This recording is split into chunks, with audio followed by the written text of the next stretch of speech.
পানিতে ডুবে যখন আমার ১.৫ বছরের ছেলেটা মারা যায়, সেদিনকার পর থেকে আমার স্ত্রীর মনে এক প্রকার রাগ পোষণ করেই বাপের বাড়ি চলে যায়।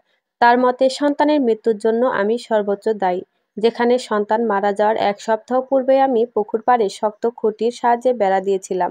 তারপরও জানি না আমার ওইটুকু নিষ্পাপ সন্তান কি করেই বা এরূপ মজবুত বেড়াকে উপেক্ষা করে পুকুরের পানিতে এভাবে তলিয়ে যেতে পারে। সন্তানের দাফন কাফনের পর যখন বুকে জমায়েত শত শত ব্যথা নিয়ে বাড়ি ফিরছিলাম, তখন মা-বাবা, পরিবার এবং আরো অনেক লোক সম্মুখের সামনেই আমার স্ত্রী আমাকে কষে থাপ্পড় দিয়ে বলেছিল, এতবার বলার পরেও আমি নাকি অলসতার বশীকরণে পুকুর পাড়ের বেড়াগুলো ঠিকঠাকভাবে বাঁধতে পারিনি। অথচ সন্তান মারা যাওয়ার ২ ঘন্টা পূর্বে আমি পুকুর পাড়ের বেড়াগুলো ভালো করে চেক করে এসেছিলাম। কারণ বিকেল হলে আমার ছেলেটা একাই কাউকে না বলে নীরবে সবার চোখকে নির্দ্বিধায় ফাঁকি দিয়ে পুকুরের পাড়টাতেই বেশি সম্ভবত আসতে পছন্দ করে। আজ ৭ মাস অতিক্রম হওয়ার পরও আমার স্ত্রীর সাথে আমার কোনো যোগাযোগ হয়নি। মূলত সেদিন স্ত্রীর সাথে আমার ঝগড়া এবং কথা কাটাকাটিকে কেন্দ্র করেই রাগে দুঃখে অভিমানে আমিও আর তাকে ফিরিয়ে আনতে কখনো শ্বশুরবাড়ির পথ গমন করিনি। কিন্তু আজ বাবা মায়ের কড়া নির্দেশের সম্মুখে মাথা নত স্বীকার করে আমার স্ত্রী মিহিকাকে ফিরিয়ে আনতে শ্বশুরবাড়ি এসে জানতে পারলাম আমার স্ত্রী অন্যত্র কোথাও বিয়ে ঠিক হয়ে গেছে, যা সম্পূর্ণ আমাদের গোপন করে রাখা হয়েছে। চাল ভাজা চিবিয়ে চিবিয়ে আমার শালা যখন আমাকে বিনা কারণে অপমান করছিল, তখন আচমকা মিহিকা এসে ডিভোর্স পেপার হাতে ধরিয়ে দিয়ে দূর দূর করে পশুর মতো আচরণ করে তাড়িয়ে দেয় আমায়। স্বয়ংক্রিয় মানুষটি যখন তার জন্য ক্রয় করে আনা কালো শাড়িটা পায়ের তলায় পিষে ধিক্কার জানিয়ে তার ছেলের সাথে বলল, তোর এই ফুটপাতের শাড়ি আমার জুতার যোগ্য না শাহরিয়ার। তখনও আমি অতটাও কষ্ট পাইনি। যখন বিষাক্ত তীরের তীব্র আঘাতে আহত হয়ে মাথা নিচু করে বাড়ি যাচ্ছিলাম, তখন আমার ভালোবাসার মানুষ মিহিকা তার পায়ের জুতা আমার দিকে ছুঁড়ে মেরে বলল, ছোট লোক, তোর জন্যই আমি আমার সন্তানকে হারিয়েছি। বুক শূন্যের বেদনায় আজ প্রতিটি মুহূর্তে ক্ষণে ক্ষণে মরছি। জাস্ট তোর মতো এক জারজ ছেলেকে যেন আমার চোখের দৃষ্টির সন্নিকটে আর না দেখি। সেই মুহূর্তে হৃদয়ের রক্তক্ষরণে বুকের ভেতরটা যেন আমার রক্তে রঞ্জিত হয়ে ভেসে যাচ্ছিল। জ্বলন্ত দহনে পুড়ে প্রতিনিয়ত কালো ছাই হয়ে যাচ্ছিলাম। কয়েক ফোঁটা তীব্র ব্যথার অশ্রু মুছে আমি সেখান থেকে বোবার মতো বাকরুদ্ধ হয়ে ফিরে এসেছিলাম নিজের বাড়িতে। কখনো ভাবতে বলতে কল্পনারও শত বাহিরে অবস্থিত ছিল ভালোবাসার মানুষটি শেষ পর্যন্ত এভাবে তীব্র আঘাতে মৃত্যুর নিকটবর্তী স্থানে পৌঁছে দিবে আমায়। নিমিষেই হৃদয়টা ভেঙে খণ্ড খণ্ড গুড়ি গুড়িতে রূপ নিয়ে কষ্টের ঝড় বয়ে উঠেছিল আমার এই নরম মনে। বাবা মা উভয়ই সবটা শোনার পর বৃথায় আমাকে সান্ত্বনা প্রদান করার চেষ্টা করেছেন। যেখানে আঘাতের বশীকরণে আসক্ত হয়ে শান্ত হওয়ার কথা আমি প্রায় ভুলেই গিয়েছিলাম। অতএব মিহিকার বিয়ের ৭ দিন পর যখন কষ্টের জ্বলন্ত তীব্র আগুনে পুড়ে পুড়ে পুকুর পাড়ের আঙ্গিনায় মনমরা হয়ে বসে রয়েছিলাম, তখন হঠাৎ পাশের বাপি ভাবি এসে উপস্থিত হয়ে চিৎকার দিয়ে লোক জড়ো করে আমাকে ইঙ্গিত করে বলল, আমি তার একাকিত্বের মুখ্য সুযোগ নিয়ে শাড়ির আঁচল ধরে টান দিয়ে শারীরিক সম্পর্ক করার উস্কানিমূলক ঘৃণাপূর্ণ কথা বা প্রস্তাব দিয়েছি। তখন মুখের ভাষা যেন আমার কোনো এক অরণ্য গভীর বনে গিয়ে পথভ্রষ্ট হয়ে হারিয়ে গিয়েছিল। সম্পূর্ণ বোবা মানুষদের মতো আচরণ করছিলাম আমি। অথচ আমার সন্তান মারা যাওয়ার পর থেকে যখন আমি একাকী বসে থাকতাম, তখন ওই রহিকা ভাবি স্বয়ং এরূপ জঘন্য ঘৃণাপূর্ণ প্রস্তাব আমাকে দিতেন। উত্তেজিত করার বৃথায় নিখুঁত চেষ্টা চালাতেন তিনি, যাতে অমত প্রকাশ করলেও ক্ষুব্ধ হয়ে অনেক কথাই শুনিয়ে যেতেন আমায়। কিন্তু কখনো ভাবিনি রহিকা ভাবি শেষ পর্যন্ত আরও নিম্ন স্তরে নেমে এভাবে লোক জড়ো করে সবাইকে মিথ্যের বশীকরণে শিকার করে তুলবে। চিৎকার করে অনেক কথাই বলছিলাম আমি, কিন্তু তারা আমার মুখের কোনো কণ্ঠস্বরকেই গ্রহণ করেনি।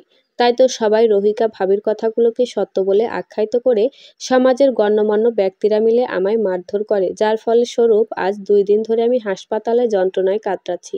জীবনটা কতই না কষ্টের। অদ্ভুত সব ঘটনা না জানি কেন শুধু এই আমার সাথেই হচ্ছে। চোখের দৃষ্টি অগোচরের সম্মুখেই মুখ চেপে দাঁড়িয়ে চোখের পানি জড়াচ্ছেন মা। মুহূর্তটা কতই তীব্র ব্যথার একজন সন্তানের নিকট। মাথায় হালকাভাবে স্পর্শ করে হাত বুলিয়ে বাবা বললেন, আমি জানি বাবা, তুই এমনটা করতে পারিস না। বাবা মা হয়ে যথেষ্ট ভরসা এবং বিশ্বাস তোর উপর আমাদের রয়েছে। বাবার এরূপ কণ্ঠস্বরে কিছুটা তৃপ্তি পেলাম মনে। ভেবেছিলাম তারাও আমায় পরিশেষে অবিশ্বাস পাত্র করে তুলবে, কিন্তু না। আমি বই ঠিক ভুল ভেবেছিলাম। অশ্রুসিক্ত নয়নে জবাবে আমি বাবাকে বললাম, সরি বাবা, শুধু মাত্র এই আমার মতো অপয়া ছেলের জন্যই না জানি তোমাদের কতই না অপমান মুখ বুঝে নীরবে চোখের অশ্রুতে নয়ন ভিজে সহ্য করতে হয়েছে। না রে বাবা, এমনটা বলিস না। আল্লাহ যা করেন নিশ্চয় ভালোর জন্যই করেন। অতঃপর সুস্থ হওয়ার পরপরে আমি ঢাকা চলে আসি, কারণ গ্রামের সুনামধন্য ক্ষমতাশালী ব্যক্তিরা গ্রামের মাটি আমার জন্য নিষিদ্ধ ঘোষণা করেছেন। যথেষ্ট দক্ষ শিক্ষিত হওয়ার পরেও এতদিন বেকার হয়ে গ্রামে ছোটখাটো কাজ করে পেট চালাতাম, কারণ একটাই চাকরিতে ঘুষ দেওয়ার মতো অর্থ তো আমাদের নেই। কিন্তু আজ বাবা নিজের আয়ের ছোট্ট জমিখানা কাউকে না বলে বিক্রি করে আমায় চাকরির জন্য 10 লক্ষ টাকা পাঠিয়েছেন। এর আগেও বহুবার জমি বিক্রি করার এরূপ চেষ্টা করেছিলেন বাবা, কিন্তু আমি থাকতে আর পারিনি। কত শতবার নিষেধ করেছিলাম বাবাকে, তবুও বাবা শুনেনি আমার কথা। কিন্তু ভাগ্যের কি করুণ নির্মম নিষ্ঠুর অবিচার! এত কিছুর পরেও সব শেষ হয়ে গেল।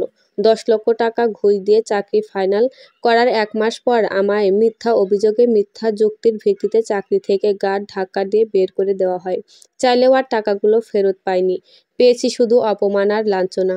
আজ 4 দিন হলো কম টাকায় বাসি রুটি খেয়ে বেঁচে রয়েছি কোনো মতে। ব্যাপারটা এখনো জানাইনি বাবাকে। কি করে বা এরূপ কথা বলবো আমি?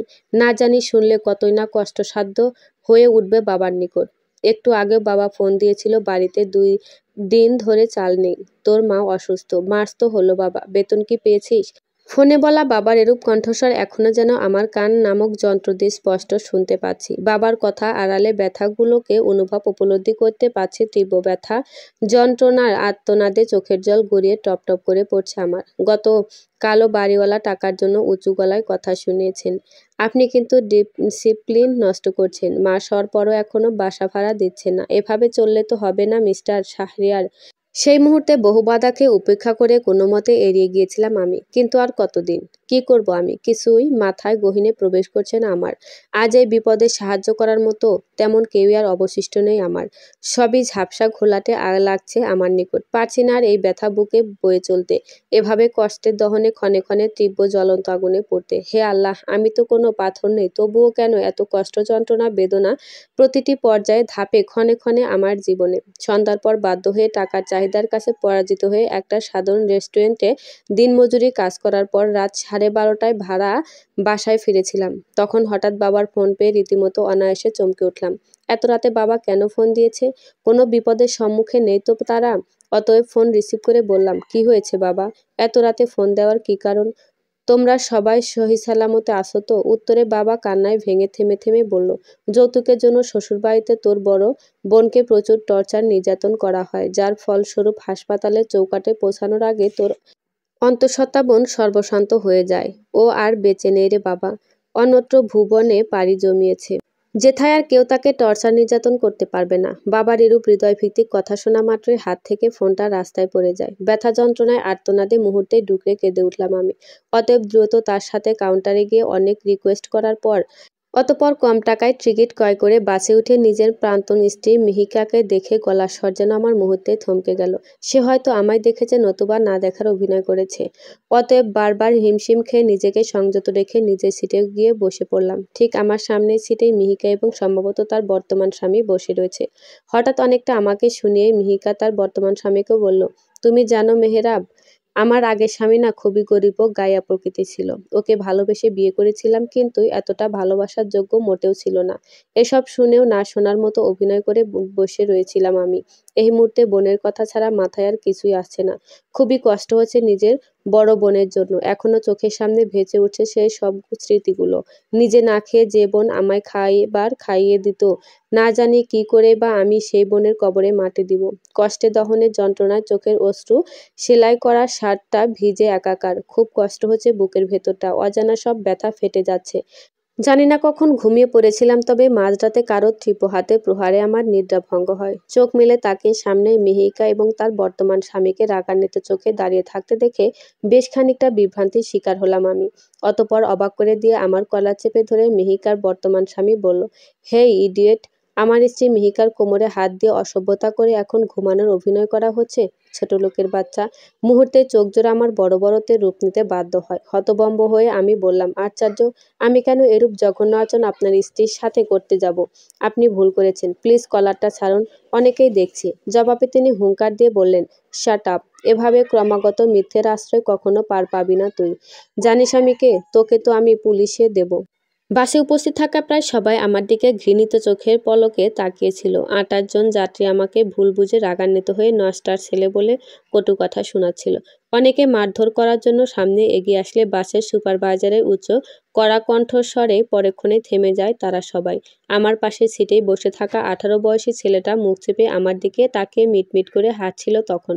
জানি না কেন, হয়তো সেই এমন কাজ করেছে নতুবা অন্য কেউ, কিন্তু কি করেই বা বিশ্বাস করাবো তাদের আমি যে এমন কিছুই করিনি। অতএব বাসের সুপারভাইজার যখন আমায় বলল, আপনি এক্ষুনি বাস থেকে নেমে যান, আপনার মতো নিম্নস্তরের মন মানসিকতার মানুষকে আর দৃষ্টির সন্নিকটে দেখতে পারছি না।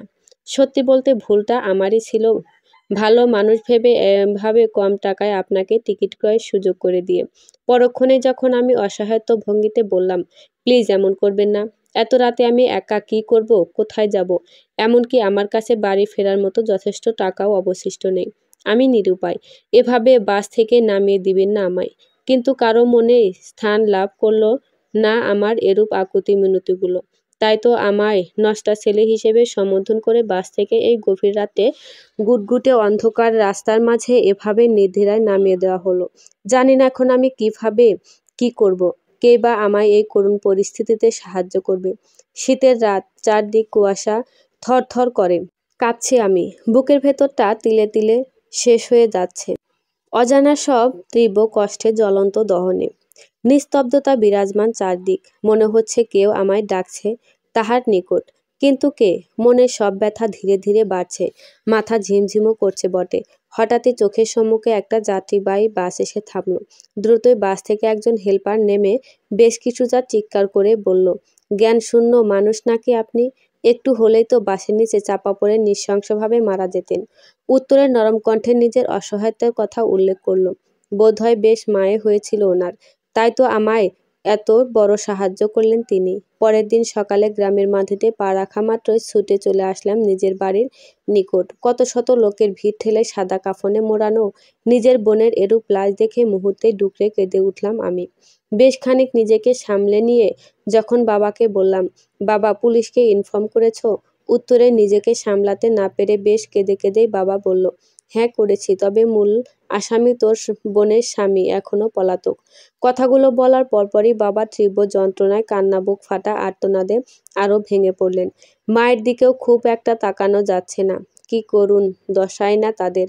অতঃপর বোনের দাফন কাফনের 3 দিন পর মনমরা হয়ে যখন অশ্রুতে নয়ন ভিজিয়ে খোলা জানালা দিয়ে আকাশের দিকে তাকিয়ে রয়েছিলাম, ঠিক তখনই মিথ্যা অভিযোগ ও যুক্তির সাহায্যে যেই অফিস থেকে আমায় গাঢ় ধাক্কা অপমান করে বের করে দেওয়া হয়েছিল, মূলত সেখান থেকে ফোন করে আমায় জানিয়ে দেওয়া হয় ঘুষের 10 লক্ষ টাকা আমার অ্যাকাউন্টে পাঠিয়ে দেওয়া হয়েছে এবং তার সাথে চাকরিটা আবার নির্দ্বিধায় আমি করতে পারবো। তবুও এরূপ আনন্দের কথা স্বর শুনেও কেন যেন আমি তেমন একটা খুশি হতে পারছি না। বোনের খুব ইচ্ছে ছিল গলায় দামি এক সোনার হার পরার। মূলত সেই দিন বোনকে কথাও দিয়েছিলাম বটে, কিন্তু কি পোড়া কপাল আমার, পারলাম না বোনের সেই আবদার ইচ্ছেগুলো ভাই হয়ে পূরণ করতে। 1 সপ্তাহ পর মন না চাইলেও নিজেকে বহু ধরনের বাধার সম্মুখীন করিয়ে সংযত রেখে আবার ঢাকায় চলে আসলাম, কারণ এই মুহূর্তে আমার টাকার বিশেষ প্রয়োজন। তার জন্য চাকরিতে আবার জয়েন হওয়া আমার জন্য খুব জরুরি। 10 লক্ষ টাকা সেই কবে বাবার হাতে তুলে দিয়েছি। মায়ের ক্যান্সার ধরা পড়েছে, অপারেশনের জন্য আরও টাকা চাই। অনেক টাকার প্রয়োজন, তার জন্য হলেও আমাকে অতি শীঘ্রই চাকরিতে জয়েন হওয়া খুবই গুরুত্বপূর্ণ। অতএব সকালবেলা বাবার সাথে কথা বলার পরপরই অফিসের পথে গমন আরম্ভ করে সবে মাত্র শুরু করেছিলাম। কিন্তু বিধাতা হয়তো চেয়েছিলেন অন্য কিছু। রাস্তার এক পাশ দিয়ে গুটি গুটি পায়ে হেঁটে যাচ্ছিলাম, হঠাৎ গাড়ির জানালা দিয়ে আনুমানিক 2 বছরের এক বাচ্চা ছেলে কিছু একটা ফেলেছিল, যা তীব্র বাতাসের স্রোতে মুহূর্তে আমার চোখে প্রায় গহীনে প্রবেশ করা মাত্রই ব্যথায় আর্তনাদে নিমিষেই লুটিয়ে পড়লাম মাটিতে। জানি না কি এমন ছিল, কেন এত যন্ত্রণা হচ্ছে ডান চোখে, পারছি না তো আর সহ্য করতে। কেন এমন হয়, রক্তক্ষরণও হচ্ছে বটে, সঠিক জানি না বা বলতেও পারবো না। কখন আমি যন্ত্রণায় কাতর হয়ে জ্ঞানহীন হয়ে পড়েছিলাম, বা আজ কদিন পরেই সেন্স ফিরে পেয়েছি। তবে ব্যান্ডেজ দিয়ে নিখুঁতভাবে চোখ বাঁধা অবস্থায় স্বয়ং একজন ডাক্তারের কণ্ঠস্বর শুনে বুঝলাম ডান চোখ দিয়ে দেখার ক্ষমতা আমার মধ্যে আর নেই। অর্থাৎ এক চোখের দৃষ্টিহীন অন্ধ আমি।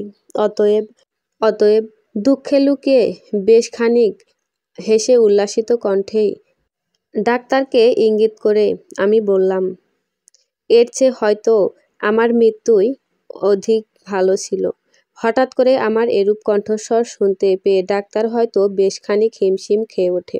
অতএব কিছুটা বিস্মিত হয়ে তিনি বললেন, ও অবশেষে তাহলে ৪৮ ঘণ্টা পর আপনি নিজের সেন্স ফিরে পেলেন। আমি তো ভেবেছি আরও কিছু ঘণ্টা বা সময় লাগতে পারে। তা এখন কেমন লাগছে আপনার? ডাক্তারের কথার জবাবে আমি বললাম, শারীরিক দিক দিয়ে ভালোই লাগছে, তবে মানসিক দিক দিয়ে ভালো নেই আমি। আচ্ছা, সে কে যিনি আমায় এখানে হাসপাতালে নিয়ে এসে ভর্তি করিয়েছেন? জবাবে বেশ একটা গম্ভীর কণ্ঠে ডাক্তারটি বললেন, আমার এক কাজিন আপনাকে এখানে নিয়ে এসেছে। আসল কথা হচ্ছে, মূলত আপনার এরূপ করুণ বেদনাদায়ক নির্মম অবস্থার জন্য আমার কাজিনের না, আমি বলতে পারবো না আর। জানি না আপনি কিভাবে নেবেন বা রিয়েক্ট করবেন। ডাক্তারের এরূপ কণ্ঠস্বর শুনে বেশ কিছুটা উত্তেজিত হয়ে জবাবে আমি বললাম, বুঝলাম না ঠিক। প্লিজ আপনি একটু স্বাভাবিক থাকার চেষ্টা করুন। আমি বরং তাকে ডেকে নিয়ে আসছি। জাস্ট কিছুটা সময় একটু অপেক্ষা করুন। কথাগুলো বলার পরপরই ডাক্তার চলে যাওয়ার কিছু সময় পরপরই সম্ভবত একজন মেয়ে আমার ক্যাবিনে প্রবেশ করেছিল, যার গলার কণ্ঠস্বর সত্যিই মনোমুগ্ধকর। অতএব যখন তিনি বললেন, আমার ২ বছরের সন্তানের জন্যই আজ আপনি এরূপ কষ্টের শিকার, তথা এক চোখের দৃষ্টিহীন, তখন আচমকা ওনার এরূপ কথা মুহূর্তে আমাকে বেশ একটা চমকিত করে তুলল। অতঃপর কথার উত্তরে যখন আমি বললাম, তার মানে? পরক্ষণে তিনি নরম কণ্ঠস্বর বললেন, হ্যাঁ, আমার ছোট্ট নিষ্পাপ ২ বছরের সন্তানের জন্যই আজ আপনি এক চোখের দৃষ্টি হারিয়েছেন। এভাবে ক্ষণে ক্ষণে কষ্টের অতল গভীর সাগরে প্রতিনিয়ত নাকানি চুবানি খাচ্ছেন। কিছুটা হলেও উপলব্ধিতে আমি সক্ষম। অনুভব করতে পারছি এই মুহূর্তে আপনার কষ্ট, যন্ত্রণা, বেদনা ঠিক কতখানি তীব্র। আহ, অবুঝ আমার ছেলেটা যদি বুঝতো, জানালা দিয়ে যেটা ফেলা ছিল সেটা আসলে এমন এক পানি জাতীয় পদার্থ যা চোখের বেশ গভীরে প্রবেশ করলে নির্দ্বিধায় অন্ধ হওয়াটাই স্বাভাবিক।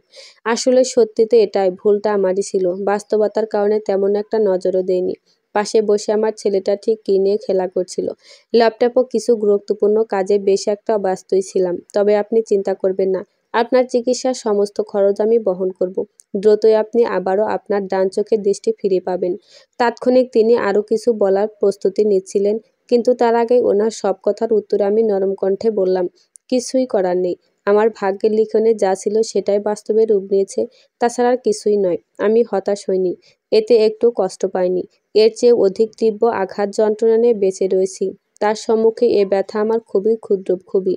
ওইটুকু বাচ্চা ছেলে, হাতের কাছে যা পায়, যা দেখে ভালো লাগে, যার প্রতি আকৃষ্ট হয় তাই উঠিয়ে নেয় স্বাভাবিক। অতঃপর আর তেমন কিছুই বললাম না আমি। কেন যেন বিরক্ত বোধ করছি, নীরবে একা থাকতে ইচ্ছে করছে। আমার হাবভাব পূর্ণ আচরণগুলো দেখে উনি হয়তো ভাবছেন আমি অসুস্থতা বোধ করছি, আমার রেস্টের প্রয়োজন, তাই তো বোধ হয় তিনি নীরবে চুপচাপ চলে গেলেন। তবে ব্যান্ডেজ দিয়ে নিখুঁতভাবে চোখ দুটো বাঁধা থাকায় দেখার সুযোগ আর হয়নি তাকে। ঘুমাতে ইচ্ছে করছে প্রচুর। সব দিক থেকে চিন্তা, দুশ্চিন্তা, টেনশনগুলো আমায় তাদের ভোগবিলাসের বস্তু হিসেবে চিরচির করে খাচ্ছে। অতএব ১ সপ্তাহের মাথায় আমার চোখের ব্যান্ডেজ খুলে দেওয়া হয়, যার ৮ দিন পরই আমি কাউকে কিছু না বলে হাসপাতাল ত্যাগ করে ভাড়া বাসার পথে গমন আরম্ভ শুরু করেছিলাম। এক চোখের দৃষ্টিহীন মানুষ যেভাবে দেখতে পায়, আমিও ঠিক তেমনই দেখছি। মূলত আমি ওনার টাকায় নিজের শরীরের এক দামি অংশের চিকিৎসা করতে মোটেও চাইনি, তাই চুপচাপ হাসপাতাল ত্যাগ করতে বেশ বাধ্যই হয়েছিলাম। কারণ ক্ষণিকের পরিচয়ে ওনাকে কিছুটা হলেও উপলব্ধি অনুভব করতে সক্ষম হয়েছিলাম। বেশ ভালো মনের মানুষ তিনি। ভাবনার ইতি ঘটিয়ে হঠাৎ সামনে শত শত লোকের ভিড় দেখে কেন যেন থেমে গেলাম আমি। রাস্তার পাশে একটা মেয়ে লুটিয়ে পড়ে রয়েছে, অথচ কেউ হাসপাতালে নিয়ে যাওয়ার প্রয়োজন বোধ করছে না। বিবর্ষ তার চেহারাখানি, কি ভয়ঙ্কর! মনে তো হচ্ছে মুখে কেউ অ্যাসিড মেরেছে। আচমকা আঁতকে উঠলাম আমি। অবাকের শেষ স্থান অতিক্রম করে মুখের কণ্ঠস্বর থেকে আমার বেরিয়ে গেল মিহিকা। কখনো ভাবিনি, আনমনে কল্পনাও করিনি শেষ পর্যন্ত মিহিকাকে এইভাবে এইরূপ অবস্থায় দেখব। কিন্তু ওর বর্তমান স্বামী কোথায়? মিহিকাকে কে অ্যাসিড মারল? কেন মারল? চোখের সামনে বারবার ব্যথায় কাতরে উঠছে মিহিকা। কিন্তু কি দুর্ভাগী সে! কতই না সময় ফুরালো, সাহায্যের জন্য কেউই হাত বাড়াইছিল না। আমার কি ওকে সাহায্য করা উচিত নাকি অনুচিত? মিহিকাকে দ্রুতই হাসপাতালে নিয়ে যাওয়ার বিশেষ প্রয়োজন না হলে হয়তো সে আর এ যাত্রায় বাঁচবে না। জানি না তখন আমার ঠিক কী এমন হয়েছিল। এত অপমান, লাঞ্ছনা, যন্ত্রণার পরেও কেন যেন আমি মিহিকাকে হাসপাতালের চৌকাঠ পর্যন্ত নিয়ে এসেছিলাম বটে, কিন্তু শেষ পর্যন্ত রক্ষা আর হয়নি মিহিকার। মৃত্যুর ছায়াতলে নিজেকে সমর্পণ করে পাড়ি জমায় অন্যত্র ভুবনে। খবর পেয়ে মিহিকাকে বর্তমান স্বামী ছুটে আসে হাসপাতালে। যা আগমনের মিনিটখানেক পূর্বে আমি হাসপাতাল ত্যাগ করে ভাড়া বাসায় চলে এসেছিলাম। সারারাত নির্ঘুম যন্ত্রণায় বশীকরণের মুখ্য শিকার হয়।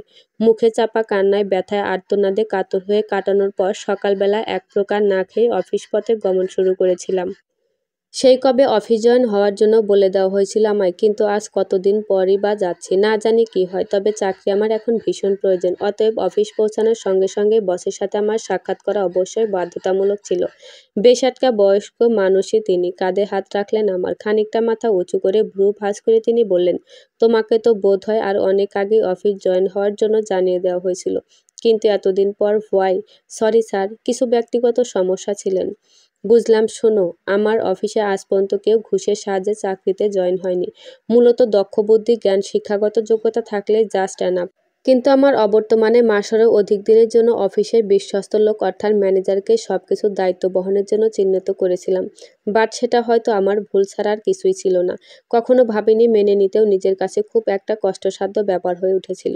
অফিসের সবচেয়ে পুরনো বয়স্ক লোকটা, যাকে কিনা আমি ম্যানেজার ঘোষণা করেছিলাম, স্বয়ং সেই এভাবে একজন যোগ্য ছেলের কাছ থেকে চাকরির বিনিময়ে এভাবে মোটা অঙ্কের টাকা দাবি করবেন, তথা পরবর্তীতে মিথ্যাযুক্ত অভিযোগের ভিত্তিতে অপমান করে বের করে দিবেন, জাস্ট কল্পনাও করতে পারছি না আমি। অতএব যখন আমি আবার অফিস ব্যাক করি, তখন প্রথমত এসব কিছুই আমার কাছে সম্পূর্ণ লুকানো হয়েছিল। কিন্তু সত্যি তো আর গোপন থাকে না বেশিক্ষণ। তখন খুব একটা খারাপই লেগেছিল বটে, যখন ওনাকে চাকরি থেকে বহিষ্কার করেছিলাম আমি।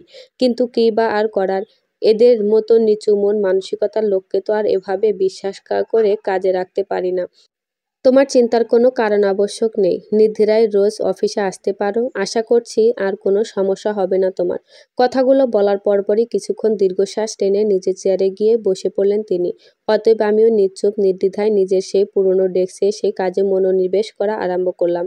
অতএব দীর্ঘ সময় অতিক্রম হওয়ার পর অফিস ছুটির পর না জানি কেন, তবে বেশ একটা দ্রুতই ভাড়া বাসায় ফিরে এসেছিলাম। বাবা ফোন দিয়েছিল। নরম কণ্ঠস্বরে বললেন, তোমার মায়ের কন্ডিশন ধীরে ধীরে অবনতির দিকে এগোচ্ছে বাবা। যত দ্রুত সম্ভব কিছু একটা ব্যবস্থা করতে হবে। বাবার হৃদয় বিদয় কথাগুলো এখনো ক্ষণে ক্ষণে কাঁদছে আমায়। কষ্টে, যন্ত্রণায়, জ্বলন্ত দহনে বুকের ভেতরটা যেন পুড়ে যাচ্ছিল আমার। আজ 5 দিন অতিক্রম হলো। নতুন ম্যানেজার সবে জয়েন্ট হয়েছে অফিসে। দেখিনি এখনো তাকে। তবে যখন তাকে দেখলাম তখন আচমকা চমকে না উঠে ছাড়া মূলত আর কোনো উপায় অবশিষ্ট ছিল না আমার নিকট। ইতস্তত বিরক্ত বোধ করছি ম্যানেজার পদে মিহিকা স্বামীকে এভাবে চোখের দৃষ্টির সন্নিকটে দেখতে পাওয়াকে কেন্দ্র করে। মিহিকার স্বামীও হয়তো আশ্চর্য হয়েছে বেশ। কল্পনাও করেনি বোধ হয় স্বয়ং আমাকেই অফিসে এভাবে দেখবেন তিনি। ডেস্কে বসে গুরুত্বপূর্ণ ফাইল নিয়ে কাজ করছিলাম, যে কাজ মূলত দুচোখবিহীন করা অসম্ভব। তবুও চেষ্টা করছিলাম। ভুল হয়েছে বটে, এবং সেই ভুলকেও কেন্দ্র করে অনবরত কথা শুনিয়ে যাচ্ছেন নতুন ম্যানেজার অর্থাৎ মিহিকার স্বামী। ধীরে ধীরে তার ব্যবহারগুলো যখন দুর্ব্যবহারে পরিণত হচ্ছিল, তাৎক্ষণিক হঠাৎই কেউ এসে ঠাটিয়ে কষে দুটো থাপ্পড় বসিয়ে দেন অবশ্য মৃত মিহিকার বর্তমান স্বামীর গালে।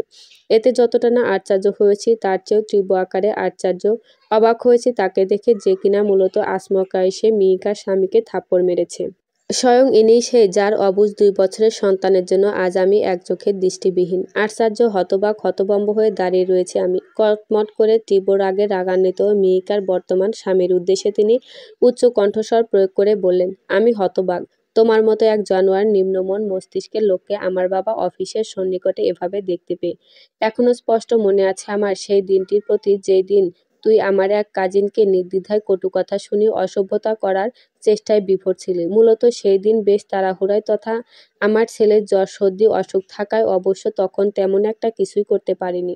না হলে তোর মতো নিম্নস্তরের মানুষদের কিভাবে চরম শিক্ষায় শিক্ষিত করতে হয় সে আর যাই হোক, এই তোফা চৌধুরীর বেশ একটা ভালো জানা রয়েছে। বেশ একটা বাকরুদ্ধ হয়ে স্থির অবস্থায় নিশ্চুপ হয়ে দাঁড়িয়ে রয়েছি আমি।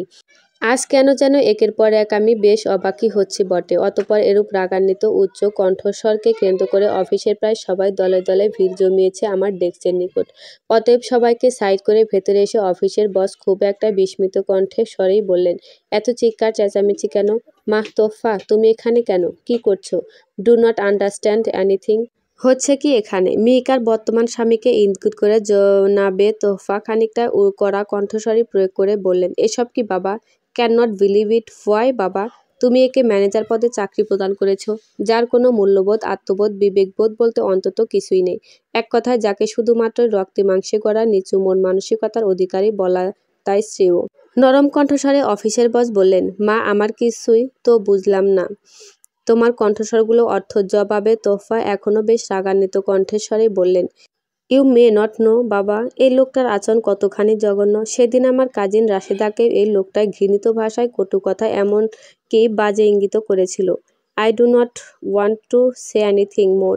I just do not want to see this bad guy in this office and as a manager anymore. The rest is up to you. কথাগুলো বলার পরপরই বেশ খানিক বিরক্ত মুড নিয়ে ডেস্ক থেকে তিনি দ্রুত বেরিয়ে যান। অতঃপর মৃত মিহিকার বর্তমান স্বামীকে আরও কিছুক্ষণ লাঞ্ছনা অপমান করা হলো। পরিশেষে তাকে চিরতরে বহিষ্কার ঘোষণা করা হয় অবশ্য অফিস থেকে। ছুটি হওয়ার 17 মিনিট পূর্বে আমাকে বসের সম্মুখে এসে দাঁড়াতে হয়। বাবা মেয়ে দুজনেই বসে রয়েছেন চোখের দৃষ্টি সন্নিকটের নিকট। বেশ একটা গম্ভীর কণ্ঠে বসের মেয়ে অর্থাৎ তোফা বলল, আপনি তো ভীষণই সাহসী মানুষ বটে। কাউকে তেমন একটা কিছু না জানিয়ে ওভাবে সেদিন চুপি চুপি হাসপাতাল ত্যাগ করে অন্যত্র কোথাও চলে যাওয়ার কি মানে দাঁড়ায় mister Shahriar? Answer me without being station. You know a missing diary has been made in your name in this police station. আপনার জন্য কতটা চিন্তিত ছিলাম আমরা, সেই আন্দাজ কি মাথার গহীনে রয়েছে আপনার? সরি ম্যাডাম, মূলত আমি তখন হাসপাতাল ত্যাগ করতে এক প্রকার বাধ্যই ছিলাম। প্রথমত আমি চাইনি আমার কোনো বিশেষ মূল্যবান অঙ্গের চিকিৎসা হোক, কারণ করুণার ভিত্তিতে। দ্বিতীয়, আমি অনেক বড় সমস্যার মধ্যবর্তী স্থানে অবলম্বন করছি, যা আমাকে ধীরে ধীরে বেশ একটা গ্রাস করার চেষ্টা অনুভব করেই যাচ্ছে। নিরুপায় ছিলাম, তাই চুপি চুপি না বলে নীরবে কাউকে কিছু না জানিয়ে ত্যাগ করেছিলাম হাসপাতালের চৌকাঠ। ভ্রু ভাঁজ করে হালকা নরম কণ্ঠস্বর অফিসের বস বললেন, তা কি এমন সমস্যার মধ্যবর্তী স্থানে রয়েছে তুমি? নির্বোধ না করে নিশ্চিন্তে বলতে পারো আমাদের। যথাসম্ভব সাহায্য সহযোগিতা করতে আমি প্রস্তুত। উত্তরের শত ভিড়ে মিথ্যা সুখের চাদরে নিখুঁত আকারে দুঃখগুলো লুকিয়ে মুচকি হেসে আমি বললাম, না স্যার, সেগুলো আমার একান্তই ব্যক্তিগত ব্যাপার স্যার। বলতেও মোটেও ইচ্ছুক নয় আমি। কিছুটা বিস্মিত হয়ে তোফা বলল, ওকে ওকে মিস্টার শাহরিয়ার, সেগুলো বা নাই বললেন, তবে এক চোখের দৃষ্টিবিহীন আর কতদিন এভাবে চলবেন আপনি? যেহেতু আপনার এরূপ নির্মম অবস্থার জন্য যদিও বা আমার একমাত্র ছেলেটাই দায়ী, তাই আপনার চিকিৎসার সব খরচ বহন করা আমার দায়িত্বের মধ্যেই পড়ে। না ম্যাডাম, আমি আপনার টাকায় মূলত নিজের চোখের অপারেশন করাতে পারবো না। কিছুটা হেসে তোফা বলল, ওকে রিয়েলি? আপনি তো বড় জেদি। তবে মনে তো হচ্ছে আপনার কাছে অপারেশনের যথেষ্ট টাকা রয়েছে, তাই বোধহয় আমার টাকায় নিজের অপারেশনের খরচ বহন করতে চাচ্ছেন না। যেমনটা ভাবছেন আসলে সেটা নয়। আমার কাছে নিজের অপারেশন করানোর মতো কোনো টাকা নেই, তবে যখন হবে তখন অপারেশন নিশ্চয় করিয়ে নেব। তবুও আপনার টাকায় নিজের অপারেশন করাতে মোটেও সহমত নই আমি। ক্ষমা করবেন। ডাক্তার কি বলেছেন জানেন? দ্রুতই অপারেশন না করালে পরবর্তীতে বেশ সমস্যার উদ্ভব হতে পারে আপনার।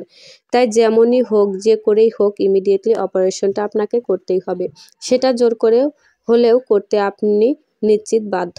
অফিস ছুটির সময় হয়েছে, এবার আপনি আসুন। অতএব খানিকটা মুচকি হেসে আমি নিজের ডেস্কে এসে কিছু গুরুত্বপূর্ণ ফাইল সঙ্গে নিয়ে ভাড়া বাসায় চলে আসলাম। রাত খুব গভীর। অফিসের কিছু কাজ সম্পূর্ণ করে সবেমাত্র নিদ্রায় অচল হয়ে প্রায় পড়েই ছিলাম। তবে আচমকা অন্যান্য নাম্বারে ফোন বেজে ওঠায় কেমন একটা স্বাভাবিক শিউরে উঠল আমার। এত রাতে কে ফোন দিয়েছে? কেন দিয়েছে? কী কারণ? কিছুই যেন তেমন একটা ভেবে পাচ্ছি না আমি। শীতের রাত। মোটা আরামজাতীয় কাঁথায় পা দুটো গুজে ফোন রিসিভ করে আমি বললাম, কে? উত্তরে কেউ শুনিয়ে কাঁদছে, কিন্তু জবাবে কিছুই বলছে না তিনি। বেশ কিছুক্ষণ এভাবে নিস্তব্ধ হয়ে বসে রয়েছি, তবু ওপাশ থেকে কারো কান্নার কণ্ঠস্বর ছাড়া যেন আর কিছুই শুনতে পাচ্ছি না আমি। অতএব বিরক্ত হয়ে খানিকটা ধমকের কণ্ঠস্বরে আমি আবার বললাম, কী সমস্যা আপনার? অত রাতে অচেনা কাউকে এভাবে ফোন দিয়ে মাত্রাতিরিক্ত গুঁগিয়ে কান্না করার কী কারণ? উত্তরে এবার বেশ কান্না মিশ্রিত এবং গভীর কণ্ঠে ওপাশ থেকে কেউ বললেন, বাবা, আমি তোর চাচা বলছি রে। মুহূর্তে হকচকিয়ে উঠলাম আমি। চাচার সাথে আমাদের সম্পর্ক বেশ একটা ভালো নয়। একই গ্রাম থাকা সত্ত্বেও দেখা সাক্ষাৎ হলে কথা হয় না আজ বহু বছর ধরে। সেখানে এত বছর পর হঠাৎ যদিও বা হয়, এই গভীর রাতে ফোন দেওয়ার কি বিশেষ কারণ হতে পারে চাচার?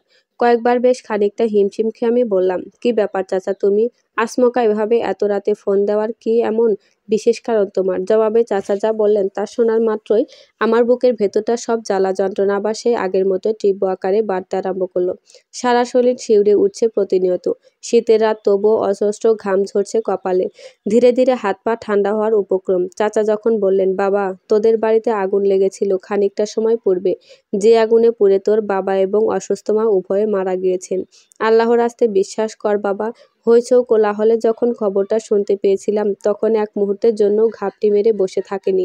সব রাগ অভিমান ভুলে কুকুরের মতো দৌড়ে এসে সবার সাথে আমিও আগুন নিভানো তো বেশ একটা বিভোর হয়ে পড়েছিলাম। কিন্তু সৃষ্টিকর্তার কি এমন করুণ সিদ্ধান্ত! বাম হাত পুড়ে গিয়েছে আমার।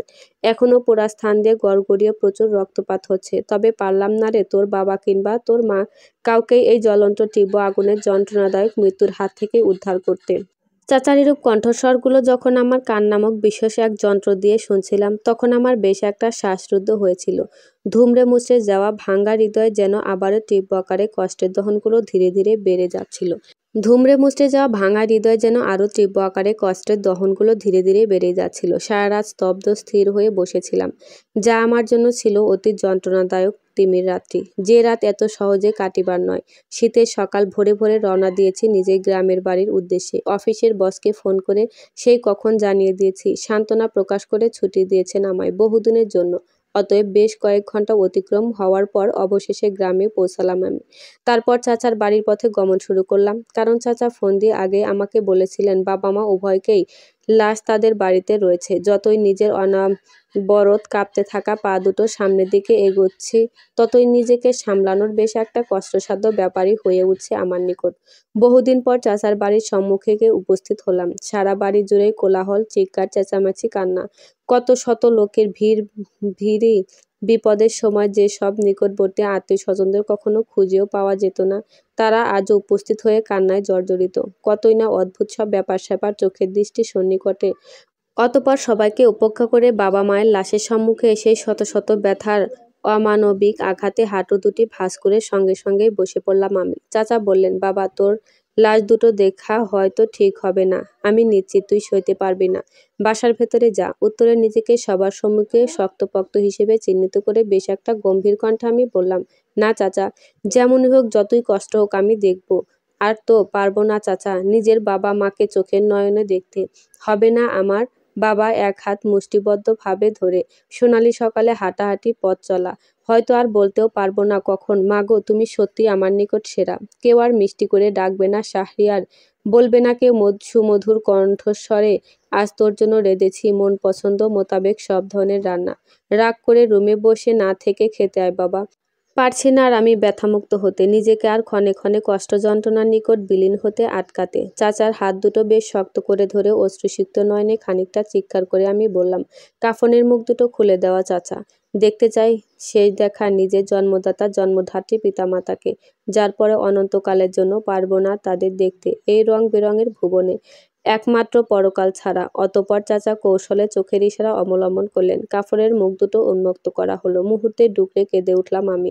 বাবা মায়ের এরূপ পুড়ে যাওয়া বিবর্ষ মুখছবিগুলো দেখে না জানি কতই যন্ত্রণা বেদনা আর্তনাদে মারা গিয়েছেন তারা। ভাবলে শরীর শিউরে ওঠে, ছমছম করে, খুব কষ্ট হয়, যন্ত্রণাও হয় বটে। মাঝে মধ্যে ইচ্ছে হয় মৃত্যুকে চিৎকার করে ডাকতে, বলতে আমি আর এরূপ যন্ত্রণা ব্যথায় আঘাতে চাই না বাঁচতে। আমি চাই কোনো এক বাঁশতলার মাটির আয়ত্তে নিরিবিলি শুয়ে থাকতে। খুব করে চাই আমি এ রঙের বেরঙের ভুবন ত্যাগ করে সব জ্বালা যন্ত্রণা থেকে সর্বকালের জন্য মুক্ত হতে অন্যত্র ভুবনে পাড়ি জমাতে।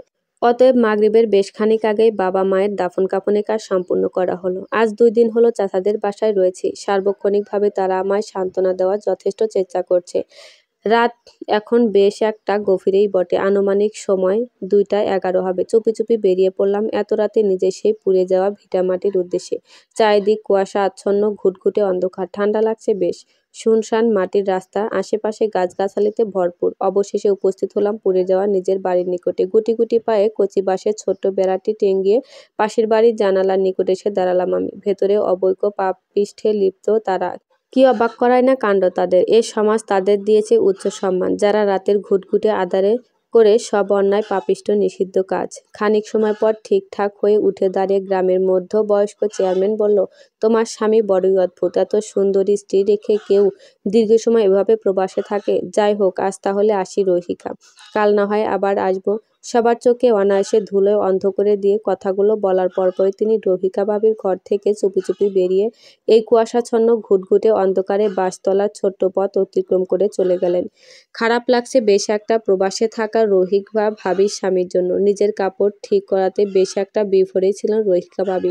হয়তো ভুলে গিয়েছে দরজা এখনো খোলাই বটে। অতঃপর বেশ একটা সময় লাগেনি আমার রহিকা ভাবির মুখ চেপে হাত পা সব বেঁধে ফেলতে। ঘড়ি ছিল হাতে, জাস্ট 4 মিনিট 7 সেকেন্ড সময় লেগেছে আমার। করুণ অবস্থার চোখের সম্মুখে পড়ে রয়েছে তিনি। চোখ বড় বড় করে দেখছেন আমায়। বাদামুখে চিৎকারও পারছেন না করতে তিনি। অতএব খানিকটা টেনে হিঁচড়ে রহিকা ভাবিকে সেই পুকুর পাড়ের সম্মুখে এনে উপস্থিত করলাম, যেই গভীর পুকুরে পানিতে তলিয়ে আমার 1.5 বছরের সন্তান মারা গিয়েছিল, যার পর থেকে আমার জীবনের সমস্ত গল্পের মোড় ঘুরে ধীরে ধীরে অবনতির দিকে এগোয়। পরিশেষে খানিকটা পৈশাচিক হাসি দিয়ে হাত পা মুখ বাঁধা অবস্থায় রহিকা ভাবিকে ওই গভীর পুকুরের ঠান্ডা পানিতে নির্দ্বিধায় ফেলে দিলাম আমি।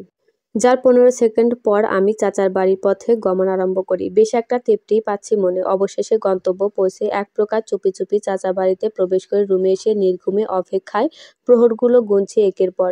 কখন সফল হবে আর শুনে তৃপ্তি সহকারে হাসবো আমি রহিকা ভাবির মৃত্যু সংবাদে। আজ আমি খুব একটা খুশিই বটে, নিজের 1.5 বছরের নিষ্পাপ সন্তানের মৃত্যুর প্রতিশোধ নিয়ে। হ্যাঁ, স্বয়ং ওই রহিকা ভাবি সেদিন আমার ফুলের মতো নিষ্পাপ সন্তানকে কৌশলে পুকুরের পানিতে ফেলে দিয়েছিল, যার ফলস্বরূপ অমানবিক নিষ্ঠুর কষ্ট যন্ত্রণায় পানিতে ডুবে আমার সন্তানের মৃত্যু ঘটে। মূলত রহিকা ভাবির কোনো সন্তান ছিল না, অর্থাৎ তিনি বন্ধ্যা, কখনো গর্ভপাত করতে পারবেন না। আজীবনই তাকে সন্তানহীন কাটাতে হবে।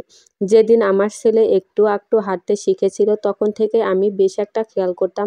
খানিকটা হিংস্র চোখের দৃষ্টিতেই রহিকা ভাবি আমার প্রাক্তন স্ত্রীর সন্তানের দিকে তাকিয়ে থাকত। আমাদের সুখে যেন তিনি সহ্যই করতে পারতেন না। তখন উপলব্ধি বলতে কিছুই করতে পারেনি। মনে মনে রহিকা ভাবি কল্পনার ভাবনা কতই না নিম্ন স্তরের, জঘন্য। পরের দিন সকাল 11:30 ঘটিকার সময় রহিকা ভাবির মৃতদেহ পুকুরের পানিতে ভাসমান থাকা অবস্থায় উদ্ধার করা হয়। অবশ্য তার দরজার শাশুড়ি প্রথম দেখেছিলেন। মুহূর্তেই রহিকা ভাবির মৃত্যু নিয়ে সারা গ্রামে হইচই কোলাহলের সৃষ্টি হয়, যার ঠিক 25 মিনিট পর পুলিশ এসে তদন্ত করে স্বয়ং রহিকা ভাবির রুম থেকে চেয়ারম্যানের সাথে অবৈধ সম্পর্কে ভিডিও উদ্ধার করেন তারা। অবশ্য সেদিন রাতে ইচ্ছাকৃতভাবে আমি ভিডিওটা রেখেছিলাম, অতএব গ্রামের চেয়ারম্যানকে গ্রেফতার করা হয়। পুলিশের দাবি তিনি রহিকা ভাবিকে হত্যা করেছে। আজ 5 দিন অতিক্রম হলো। বাবা মায়ের কবরের নিকট থেকে খানিকটা হেসে চাচার বাড়ি চলে আসলাম। অতএব সবার কাছ থেকে বিদায় নিয়ে ঢাকায় চলে আসার পরই দিনই বিষাক্ত সাপের দংশনে চাচা চাচি উভয়ের মৃত্যু ঘটে। সংবাদ কানে পৌঁছা মাত্রই বেশ খানিক মুচকি হেসেই চাচাতো ভাই সোহেলকে বললাম, আমি আসতে পারবো না। আমার এরূপ কণ্ঠস্বর শোনা মাত্র যখন সোহেল বেশ খানিকটা ক্ষুব্ধ হয়ে গম্ভীর গলায় বলল, কেন ভাইয়া? তখন নিজেকে সংযত রেখে বেশ একটা নরম কণ্ঠস্বর প্রয়োগ করে জবাবে আমি বললাম, সরি রে, অফিস থেকে আমায় প্রদান করা ছুটির সময় ফুরিয়ে গিয়েছে, তাই এখন আর চাইলেও আবার আমি গ্রামে আসতে মোটেও পারবো না। এতে আমার চাকরি টানা হেঁচড়ার সম্মুখে পড়ে যাবে। এমনিতেও অফিস থেকে এটা স্পষ্ট কণ্ঠস্বরে আমায় বলে দেওয়া হয়েছে। অতএব চাচাতো ভাই সোহেল আর তেমন কিছুই বলল না আমায়। নীরবে নিঃশব্দে ফোনটা রেখে দেয়। অতঃপর আমিও দ্রুততার সঙ্গে তৈরি হয়ে অফিসের উদ্দেশ্যে গমন শুরু করি। চাচা চাচির মৃত্যুর সংবাদে একদমই কষ্ট হচ্ছে না আমার। খানিকটা হলেও যন্ত্রণা হয়নি, আঘাতও লাগেনি, বরং তো তৃপ্তি পাচ্ছি মনে, হাসি পাচ্ছে খুব। যদিও বা স্বয়ং আমি কোনো এক ভাড়াটে লোকের সাহায্যে গভীর রাতে চাচা চাচির ঘরে বিষাক্ত দুটো সাপ ছাড়িয়েছি, যার ফলস্বরূপ অত্যন্ত নিষ্ঠুর বেদনার যন্ত্রণায় অশ্রু ব্যথার বশীকরণের সম্মুখ শিকার হিসেবে বিবেচিত হয়। 48 সেকেন্ডের মধ্যে তারা দুজনের মৃত্যু অনিবার্য নির্ধারিত হয়। তবুও কেন আফসোস নেই আমার? কুকর্মের শাস্তি পেয়েছে তারা। সত্যকে কখনোই ধাবিত করে রাখা যায় না, এরূপ কথার প্রচলন যুগ যুগ ধরে মানুষের মুখে শোনা যায়। কখনো ভাবিনি, মনে মনে কল্পনাও করিনি আপন ভাই হয়ে ভাইকে কেউ এরূপ নৃশংস মৃত্যু উপহার দিতে পারে। মূলত বিলের ধারে বাবার অল্প খানিক জমি ছিল, যাতে বাবা সিমের বীজ পুঁততেন। সেই জমিকে কেন্দ্র করে বাবা মায়ের মৃত্যুর আগে চাচার সাথে ঝগড়ার সূত্রপাত হয়। অবশ্য ঝগড়াটা চাচাই সর্বপ্রথম মূলত সৃষ্টি করেছিলেন, যার পরের দিন ভোরে চাচা এসে নিজের কৃতকর্ম এবং আগের করা সমস্ত অন্যায় স্বীকার করে নিয়ে ক্ষমাও চেয়েছিলেন বটে, কিন্তু সেই দিনই রাতে চাচা চাচির নিজের ভয়ঙ্কর চেহারাখানি ঠিকই দেখিয়ে দিলেন। উভয় বাড়িতে এসেছিলেন বাবা মাকে নানা ধরনের কথা ছলে বশীকরণ করে বিভিন্ন কায়দা অবলম্বন করিয়ে জ্ঞানহীন করার পর তারা আমার বাবা মাকে ধান কাটার কাঁচি দিয়ে জবাই করেন। মৃত্যু নিশ্চিত করার পর বাড়িতে আগুনের সূত্রাপাত ঘটিয়ে ক্ষণে ক্ষণে ধাপে প্রতিটি পর্যায়ে নিজেদের অভিনয় নিখুঁত আকারে চালিয়েছেন। কোথাও কোনো খুঁত অবশিষ্ট রাখেননি ওনারা। তবে কি আশ্চর্য, আমি কি করেই বা জানলাম? সেটা তো রহস্য। কিছু মানুষ রয়েছে যারা বেশি সম্ভবত কোনো সত্য দীর্ঘ সময় একদম চেপে রাখতে অভ্যস্ত নয়। হয় আনমনে এসব ভাবতে, নতুবা নিজের সহযোগীদের সাথে একবার হলেও আলাপ আলোচনা করবে। তেমনই হলো আমার চাচা চাচি উভয়ই। এছাড়াও গ্রাম অঞ্চলে এরূপ ঘটনা প্রায়ই ঘটে। খানিক জমি জমা রাগ প্রতিহিংসা নিয়েই মারি হত্যা বা রাতের আঁধারে আগুন জ্বালিয়ে দেওয়ার ব্যাপারে খুব স্বাভাবিক পর্যায়ের মধ্যেই পড়ে। অতএব সব ভাবনার ইতি ঘটিয়ে অবশেষে অফিসের সম্মুখে এসে উপস্থিত হলাম। ধীর পায়ে ভেতরে গিয়ে বসের সাথে কিছু কথোপকথন শেষ করার পর নিজের ডেস্কে এসে কাজে নিবেশ করার বিশেষ চেষ্টা চালাচ্ছি। বহুদিনের কাজ জমা, দ্রুতই শেষ করতে হবে। অতএব অফিস ছুটি পড়ে অফিসের বস আমাকে স্পষ্ট বলে দিয়েছে চোখের অপারেশনটা দ্রুতই করাতে, যাতে আমি আজও না সূচক উত্তর প্রকাশ করেছি। যার ফলস্বরূপ খানিকটা প্রেসার দেওয়ার নিখুঁত চেষ্টা করেছিলেন তিনি, কিন্তু তাৎক্ষণিক অফিস থেকে প্রস্থান আরম্ভ করেছিলেন। এতদিনে স্বয়ং আমিও প্রায় ভুলে গিয়েছিলাম যে আমি এক চোখের দৃষ্টিবিহীন। পরিশেষে ভাড়া বাসায় চলে এসেছিলাম। আজ 6 মাস 15 দিন শনিবার। সময়ের গতিতে আমার আর্থিক অবস্থারও বেশ একটা উন্নত হয়েছে। কারো করুণার ভিত্তিতে নয়, স্বয়ং নিজের পরিশ্রমের টাকায় মাসখানেক আগে নিজের চোখের অপারেশন করিয়েছি। অফিসের বসের সাথেও আমার ভালো সুসম্পর্ক গড়ে উঠেছে, বিশেষ করে তোফা ম্যাডামের ছোট্ট ছেলেটার সঙ্গে। তার দিকে তাকালে মনে হয় আমার হৃদয়ের ক্ষতগুলোকে প্রশান্তির তীব্র বাতাস বয়ে যায়, পরাণ যেন সম্পূর্ণ জড়িয়ে যায়। সন্তান হারানোর শত শত ব্যথা কেন জানি না শুকিয়ে যায়। আজ তোফা ম্যাডামের ছেলের জন্মদিন, অনেকেই উপস্থিত রয়েছে, তার সাথে আমিও। কেক কাটার পর যখন আমার অফিসের বস অ্যানাউন্সমেন্ট করে বলল 11 দিন পর একজন সুনামধন্য ডাক্তারের সাথে তোফা ম্যাডামের বিয়ে ঠিক হয়েছে, তখন কেন যেন আমার হাত থেকে কেক এর টুকরো ফ্লোরে পড়ে গিয়েছিল। ভালোবেসে কেকের প্রথম টুকরোটা আমার দিকে এগিয়ে দিয়েছিল ছেলেটি, কিন্তু ভাগ্য সইল না ঠিক জানি না কেন তখন আমার হৃদয় পুড়েছিল, ভেতরটা ঝলসে যাচ্ছিল। কিন্তু আমার কেন এরূপ যন্ত্রণা হচ্ছিল? আমি তো তোফা ম্যাডামকে ভালোবাসি না। এটা তো ভাবাও পাপ। তাহলে কেন অ্যানাউন্সমেন্ট শুনে ফাঁকা বুকে যন্ত্রণা, বেদনা, কষ্ট এসে ভরাট হচ্ছে? আমি কেন এত কষ্ট পাচ্ছি? কেন সইতে পারছি না? কেন অশ্রু এসে ভিড় জমাচ্ছে আমার চোখের কোণে? বেশিক্ষণ আর থাকতে পারিনি আমি। দ্রুত বসের বাসা ত্যাগ করে খানিকটা বাধ্য হয়েছিলাম আমি। সেদিনকার পর থেকে বেশ খানিকটাই চুপসে গিয়েছিলাম। আজ তোফা ম্যাডামের বিয়ে, তবে বর আসেনি। যার সাথে তোফা ম্যাডামের বিয়ে হওয়ার কথা ছিল সে মূলত এখন সম্পূর্ণ পুলিশের তত্ত্বাবধানে রয়েছে। তাকে গ্রেফতার করা হয়েছে চিকিৎসার অজুহাতে, ভণ্ডামি, নষ্টামি, ধর্ষণের চেষ্টা করার অপরাধে। বিয়েটা সেদিন হয়নি, তবে তার পরের দিনই মত অমত সবকিছুর বিচার বিবেচনা করে আমার সাথে তোফা ম্যাডাম বিয়ে নামক এক পবিত্র বন্ধনে আবদ্ধ হন। তবে বিয়ের প্রথম রাতে যখন আমি জানতে পারলাম তার ব্রেন ক্যান্সার লাস্ট স্টেজ, তখন আমি সম্পূর্ণ হতবাক হয়ে পড়েছিলাম। মূলত তার বিয়ে করার কোনো ইচ্ছেই ছিল না, তবে তিনি এক প্রকার বাধ্য হয়েই দ্বিতীয় বিয়েতে মত পোষণ করেছেন। তার প্রধান কারণ স্বয়ং তার নিজের ছেলে। তিনি চেয়েছিলেন মৃত্যুর আগে সন্তানকে এমন একজন বিশ্বাসযোগ্য মানুষের কাছে পদার্পণ করতে, যে নিজের সন্তানের মতোই অধিক আদর, স্নেহ, মমতা, ভালোবাসা দিয়ে সার্বক্ষণিক মায়ের চাহিদা বরাদ্দ করতে সক্ষম। চোখের দৃষ্টি সন্নিকটে মা ছেলে উভয়ে ঘুমিয়ে রয়েছে। বেশ একটা মিষ্টি লাগছিল তাদের। সোফায় বসে রয়েছি, ভাবছি কোনো প্রতিবাদ ধাপে পর্যায়ে ক্ষণে ক্ষণে দুঃখ, বেদনা, যন্ত্রণা আমাকেই চিহ্নিত করে। জানি না প্রভু কেন প্রতিবার আমার হৃদয় ভেঙে নিঃস্ব হয়ে যায়। অশ্রুসিক্ত নয়নে কখন যেন ঘুমে অচল হয়ে পড়েছিলাম, কিন্তু যখন আবার চোখের পাতা মেলে তাকিয়েছিলাম তখন আমার বোধ হয় তাকানোটা মোটেও উচিত হয়নি। হৃদয় খালি আমার মুহূর্তে ভেঙে টুকরো টুকরোতে নির্দয় রূপান্তরিত হয়ে যায়। ছোট্ট ছেলেটা ফ্লোরে গড়াগড়ি করে কাঁদছে তার সম্মুখেই। গলায় ফাঁস টানানো অবস্থায় ঝুলে রয়েছে স্বয়ং তোহফা। কি হৃদয় বিদারক মুহূর্ত! মাথা ঝিমঝিম ছমছম করছে। সইতে পারছি না আমি এরূপ কষ্টের দহন, হাত পা শীতল হওয়ার উপক্রম। ছোট্ট ছেলেটার কান্না ভেতরটাকে সম্পূর্ণ ধ্বংস করে দিচ্ছে আমার। না জানি এখন তার ওপর দিয়ে কিরূপ প্রভাব বিস্তার করছে। আহ, কি করুণ পরিস্থিতি! জানি না কেন প্রতিবার আমাকে সম্মুখীন হতে হয় এরূপ যন্ত্রণাদায়ক মুহূর্ত। কি আমার অপরাধ? কেন এমন হয়? দম বন্ধ হওয়ার উপক্রম। শ্বাসকষ্ট হচ্ছে বেশ। থরথর করে কাঁপছে হাত পা দুটোই।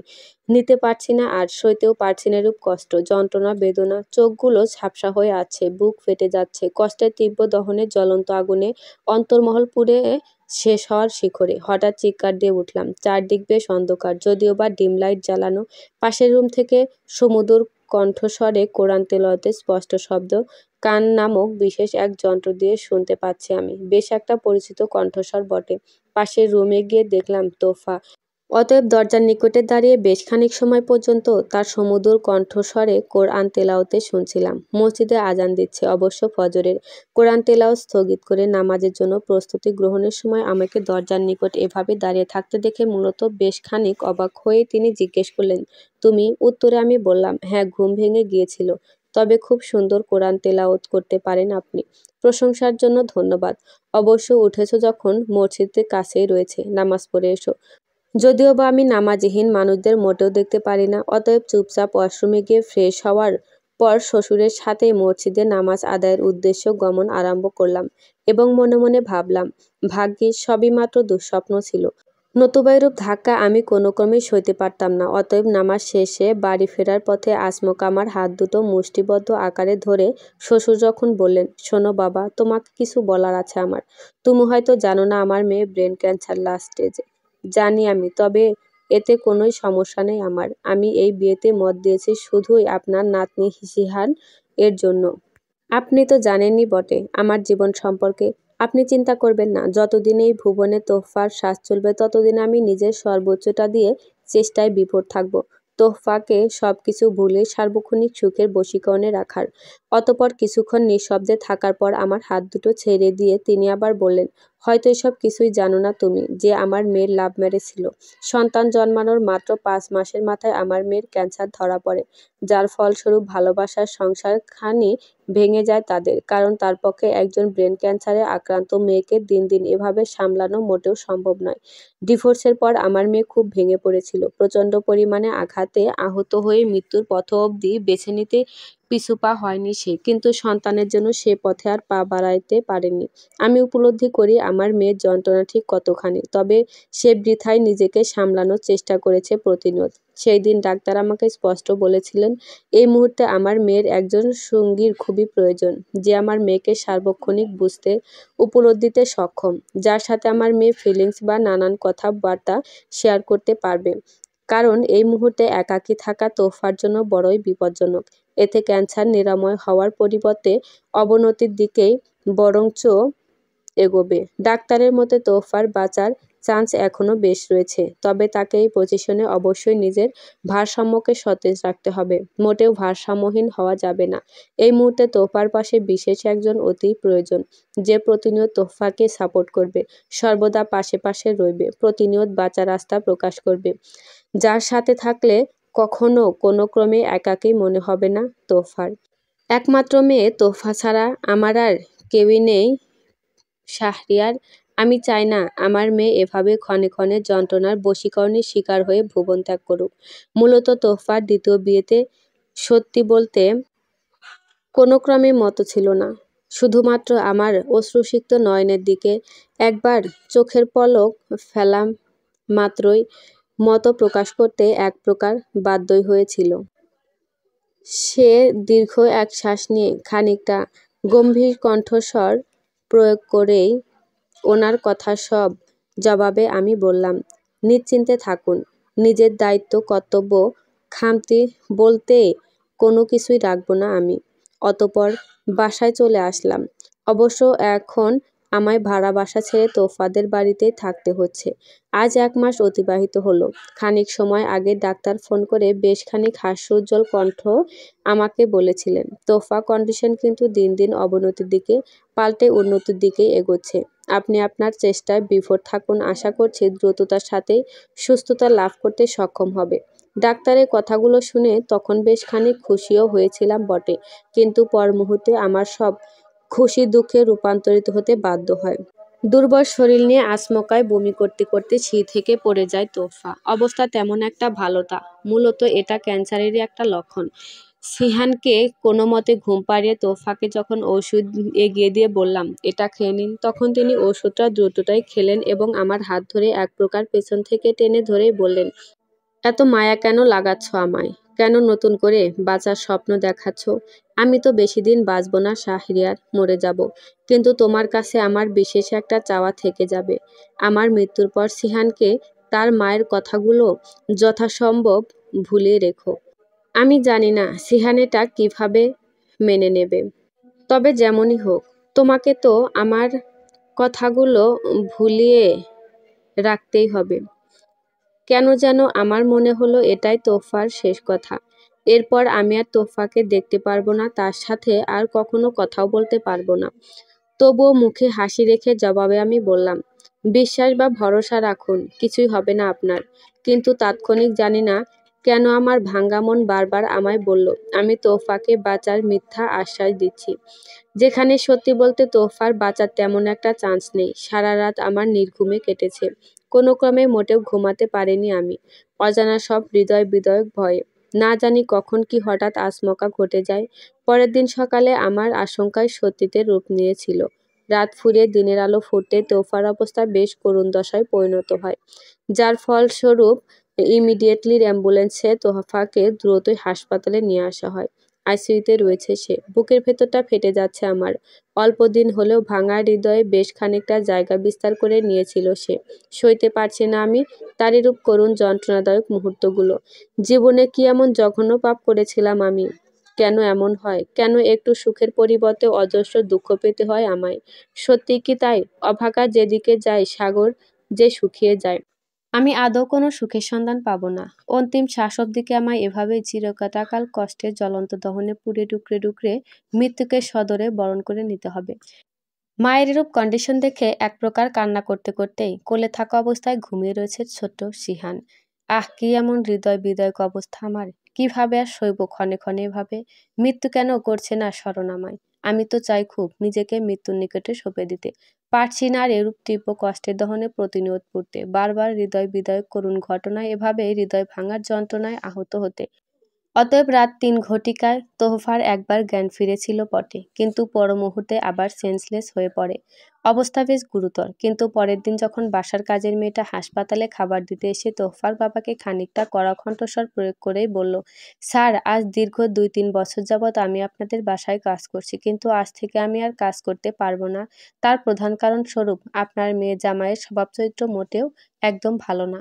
খাবার নিয়ে ক্যাবিনের ভেতর প্রবেশ করার সময় আচমকা আপনার মেয়ের জামাই আমার গায়ের ওড়না টেনে বুকে হাত দেওয়ার চেষ্টা করেছেন। হয়তো আপনি খেয়াল করেননি, কারণ নিজ নাতনিকে সামলাতে আপনি বেশ একটাই বিপরী ছিলেন।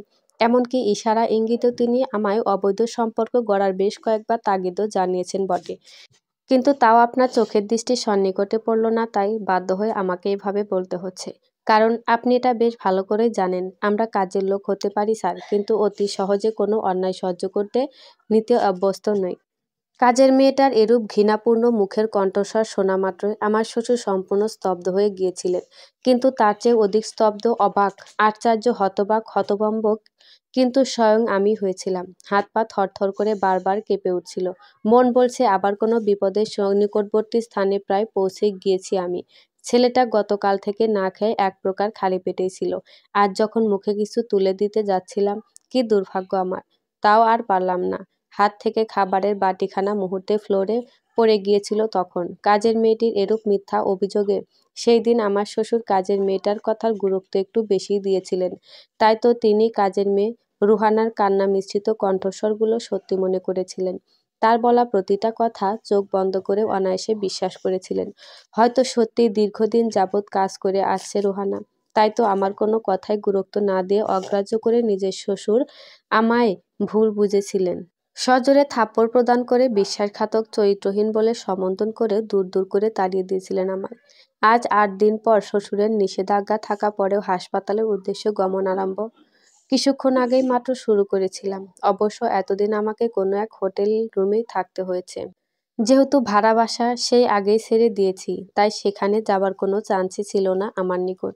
আর শ্বশুরবাড়ির কথা নাই বা বললাম, কারণ সেই দিন আমার শ্বশুর আমাকে উচ্চ কণ্ঠস্বরে বলে দিয়েছিলেন তিনি আর আমার মুখ কোনো ক্রমেই দেখতে চান না। আমার পাপিষ্ঠ মুখখানি নিয়ে তার সম্মুখে দাঁড়াতে একদম নিষিদ্ধ করেছেন। সেই দিন খুব কষ্ট পেয়েছিলাম, নিজেকে ছোট মনে হয়েছিল, কিন্তু সেই দিন কিছুই করতে পারিনি আমি, নীরবে মাথা নত স্বীকার করা ছাড়া, কারণ আমার কাছে কোনো প্রমাণ ছিল না, যার জন্য সেই দিন আমায় অকারণে অপমান, অপদস্থ, লাঞ্ছনার মোক্ষম শিকার হয়ে দাঁড়াতে হয়। আর তাছাড়া কখনো ভাবিওনি আমি, কল্পনায় আসক্তও হতে পারিনি কখনো, যে নিজের শ্বশুর এভাবে অতি সহজে আমায় অবিশ্বাসের তালিকায় অন্তর্ভুক্ত করে ফেলবে, ভুল বুঝে কাজের মেয়েটা থেকে নির্গত সমস্ত কণ্ঠস্বর এভাবে মেনে নিবে। কিন্তু আজও তেমন কোনোই প্রমাণ নেই আমার সম্মুখে, তবুও বেহায়াদের মতো হাসপাতালে উপস্থিত হওয়ার জন্য ব্যাকুল হয়ে উঠেছি। যদিও বা আমি সম্পূর্ণই নির্দোষ। এভাবে তো আর মিথ্যা বদনাম চেপে থাকা যায় না। জানি না সঠিক এতে তোফার বাবার রিয়েক্ট কি হবে। এটাও জানি না কেন কাজের মেয়েটা আমায় এরূপ অপবাদ দিল। কি তার উদ্দেশ্য? নিশ্চয় রয়েছে, কারণ কোনো লক্ষ্য উদ্দেশ্য না থাকলে তো আর কেউ এভাবে বিনা কারণে ফাঁসাবে না। তবে সেটা কি, কেন করলো এমন? যেমন করেই হোক সেটা তো আর অজানা রাখা যাবে না আমার নিকট। অতএব হাসপাতালে যাওয়ার পূর্বে একটা সেতু অতিক্রম করে যেতে হয়। সেই সেতু পার হওয়ার সময় গাড়ির জানালা দিয়ে সেই কাজের মেয়েটিকে কারো নিকট দীর্ঘক্ষণ দাঁড়িয়ে থেকে কথা বলতে দেখে দ্রুততার সাথে গাড়ি থেকে নেমে তাদের খানিকটা নিকটে যেতেই আমি পুরাপূর্ণ থমকে গিয়েছিলাম। অন্তঃসত্ত্বা বনের প্রধান খুনি, যাকে এখন দুলাভাই বলাটাও পাপ, স্বয়ং তার সাথে কাজের মেয়েটার কিছু কথোপকথন কান নামক যন্ত্র দিয়ে স্পষ্ট শুনতে পেয়ে, তার মানে এসব দুলাভাই করিয়েছেন? কিন্তু কেন? এতে ঠিক কী লাভ তার? তারপর আরেকটু তাদের নিকট পা বাড়াতে আমার মতোই তারা উভয় বেশ খানিক থমকে গিয়েছিলেন, যদিও বা আচমকা এভাবে আমার মুখচ্ছবিকে চোখের সন্নিকটে দেখাকে কেন্দ্র করে। তাৎক্ষণিক কোনো মতে এড়িয়ে কাজের মেয়েটা এখান থেকে ভয়ে ঘামার্ত শরীর নিয়ে দ্রুতই অগ্রসর হয়ে চলে যান চোখের দৃষ্টিকোণের বাহিরে। পুলিশকে ফোন দেওয়ার আগে পাপিষ্ঠ দুলাভাই আমার নিকট এসে খুব দ্রুতই কিছু কথা বলে চোখের শত আড়ালে হারিয়ে যায়। সে যখন অট্টহাসিতে মেতে উঠে বলেছিল, মারবি শাহরিয়ার, তুইও চোখ বুজবি অনন্তকালের জন্য, এমন এক ধাঁধার বশীকরণের মোক্ষম শিকার তুই চাইলেও পারবি না বেরিয়ে যেতে, পারবি না শত চেষ্টা পালাতে। তখন চাইলেও আমি তাকে আটকাতে পারতাম, নিজেই পুলিশের হাতে তুলে দিতে পারতাম, কিন্তু আমি এমনটা করিনি, কারণ শিকারকে দৌড়িয়ে মৃত্যুকে চিনিয়ে দেওয়াটাই হলো সর্বোত্তম। অতএব আবার হাসপাতালের উদ্দেশ্যে গমন আরম্ভ করলাম। না জানি আমিহীনা ছোট্ট সিহান এখন কিরূপ পজিশনে রয়েছে। সেই দিন আমার জন্য সিহান প্রচুর কেঁদেছিল, ঠান্ডা ফ্লোরে গড়াগড়ি পর্যন্ত করেছিলেন। না জানি ছেলেটা এখন কেমন আছে। তোফার কি জ্ঞান ফিরেছে আদৌ, নাকি সে এখনো জ্ঞান ফিরে পেতে সক্ষম হয়নি? বর্তমান কি কন্ডিশনে রয়েছে সে, কিছুই তো জানি না আমি। শীঘ্রই জানতে হবে আমায়। কিন্তু এটা কখনো আমি বাস্তব, অবাস্তব, কল্পনা বা অল্পকল্পনায়ও ভাবতে পারিনি পরিশেষে হাসপাতালে এসে ওয়াশরুমে শ্বশুরের নৃশংস লাশ পাওয়ার হৃদয় বিদারক কথাখানি এভাবে এক নার্সের কণ্ঠস্বর থেকে আমি শুনব। এই শেষে থেকে নার্সের কোলে ছটফটিয়ে কাঁদছে ছোট্ট সিহান। থামার কথা হয়তো সে আজ ভুলে গিয়েছে। শ্বশুরের লাশ সেই কবেই পোস্টমর্টমের জন্য নিয়ে যাওয়া হয়েছে। বিশাল আকারের প্রশ্ন দেয়াল হয়ে দাঁড়িয়েছে আমার নিকট। কে এরূপ নৃশংস মৃত্যু উপহার স্বরূপ প্রদান করলো আমার শ্বশুরকে? জানি না কোন এক গোলক ধাঁধায় ফেঁসে গিয়েছি আমি, তবে আমাকে তো সব ধাঁধার বিনাশ ঘটিয়ে বেরিয়ে তো আসতেই হবে। অতএব সিহানকে আমার কোলে নিয়ে শান্ত করার প্রায় ৫-৬ মিনিট পর ডাক্তার এসে যখন বলল, পেশেন্টের অবস্থা খুব মর্মান্তিক, বাঁচার তেমন কোনো আশঙ্কা নেই, আমাদের দ্বারা আর কিছুই সম্ভব নয়, তবে আপনি যত দ্রুত সম্ভব পেশেন্টকে ইমিডিয়েটলি আমেরিকার উন্নত হাসপাতালগুলোতে নিয়ে যেতে পারেন। যদি সেখানেও কোনো কিছু না হয়, শি ইজ নো মোর। ডাক্তারের কথাগুলো শোনা মাত্রই বুকের ভেতরে কি তীব্র আকারের যন্ত্রণায় ধড়ফড় করতে আরম্ভ শুরু করে দেয়। অতএব নিজেকে সংযত রেখে চোখের জলগুলো মুছে দ্রুতই তোফাকে নিয়ে আমেরিকার বিশিষ্ট এক সুনামধন্য হাসপাতালের উপস্থিত হই। শেষ ধাপের চিকিৎসার জন্য অপারেশন থিয়েটারে নিয়ে যাওয়ার বেশ খানিক পূর্বে একবার জ্ঞান ফিরেও ছিল তোফার, যার খানিকটা বাদে জোরে শ্বাস টেনে দুঃখে জর্জরিত হয়ে দুই একটা কথা বলে আবার সেন্সলেস হয়ে পড়ে। অবস্থা খুবই করুণ, গুরুতর। একমাত্র আল্লাহ ব্যতীত কোনো উপায় নেই। জানি না খোদা কি এমন রেখেছে আমার ভাগ্যে। সিহানকে বুকে জড়িয়ে নীরবে চোখের অশ্রু অনবরত মুছেই চলছি।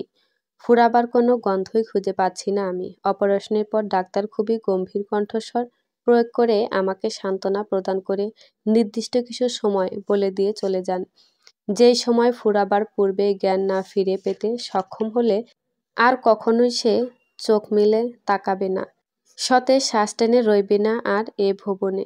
যে ছেলে আজ পর্যন্ত ফজরের নামাজের জন্য সঠিক সময়ে কোনোদিন উঠতে পারেনি, স্বয়ং সেই আজ উঠেছে মোক্ষম সময়ে নামাজ আদায়ের জন্য। তুলেছি হাত সৃষ্টিকর্তার নিকট। চোখের অশ্রুতে চাইছি পানা ফিরিয়ে দাও আমার ভালোবাসা, সুখ শান্তি। দিও না আর কোনো আঘাত এই মোর যন্ত্রণা বেদনা বিশিষ্ট বুকে। তীব্র আঘাতে আহত হতে হতে আমি যে আজ নিঃস্ব খোদা। কেন এত যন্ত্রণা, মর্মান্তিক ঘটনা আমার জীবনে?